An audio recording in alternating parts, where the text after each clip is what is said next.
Welcome to the Hows and Whys of Sprouting.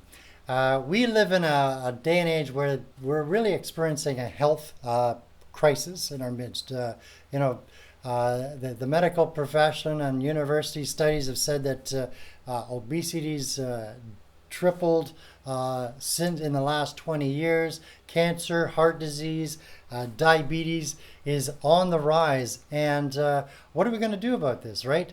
And even Dr. Colin Campbell, who many of us are familiar with the China study that was performed, did a lot of research into this.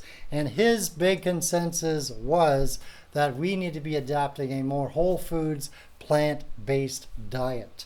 What we want to focus on today is, what does this mean? All right, we need to develop this plant-based diet, and what I want to focus on is exactly looking at how our ancestors ate those nuts, those seeds, those grains and legumes, and they didn't prepare them as we do in our fast-paced world.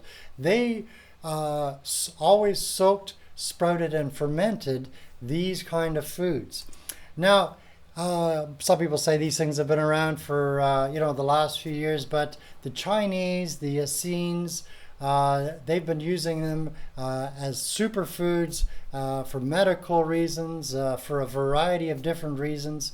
They ate these sprouts. Even Dr. James Cook years ago, many jokingly said, "Oh, he Googled and found out how the best way to prevent scurvy when he'd go on his 3-year voyages."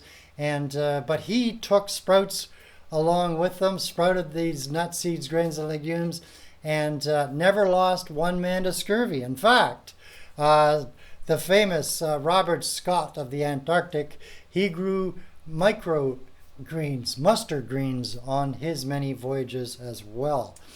Anne Wigmore, many years ago, in her battle with cancer and beating cancer, really popularized sprouts and wheatgrass and formed good eating, good healthy eating. And she said food can either be the safest and most powerful form of medicine or the slowest form of poison. Sprouted foods. Professor Edmund Sheckley, I love his definition. He says that nuts, seeds, grains, and legumes are the most beneficial foods, calling them life-giving biogenic foods.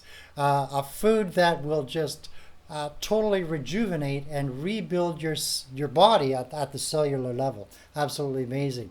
And when you soak and sprout nuts, seeds, grains, and legumes, an amazing, phenomenal things happen. Let me illustrate this, if I may.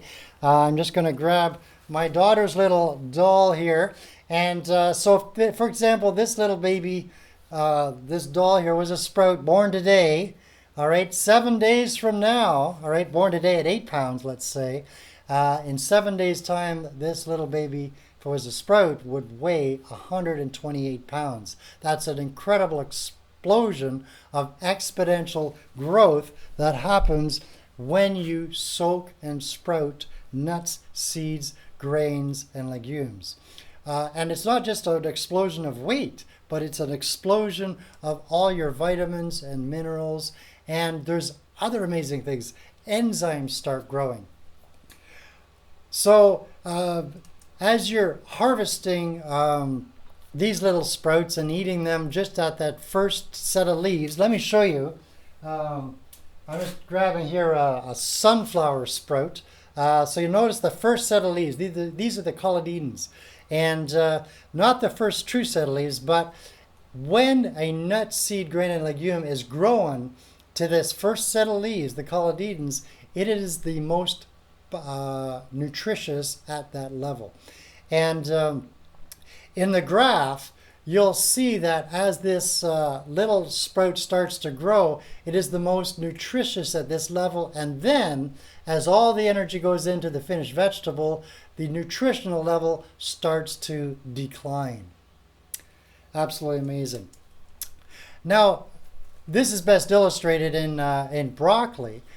sprouts. The John Hopkins cancer research scientists back in the late 90s discovered something absolutely amazing about broccoli sprouts. They discovered that the glucoraphanin levels in it that our body uses to make sulforaphane and regulate blood pressure and cholesterol and fight specific kinds of cancer.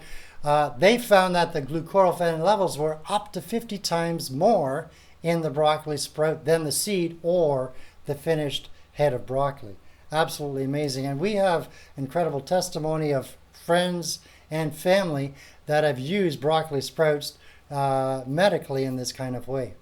The most ultimate of all sprouts, where most of the animal kingdom lives on, is wheatgrass, or many different kinds of grasses out there. And so grasses contain pretty well everything that an animal needs to sustain life. And if we were to look at the chlorophyll, where most of your sprouts start to grow, there's the chlorophyll that grows as the sunlight hits it.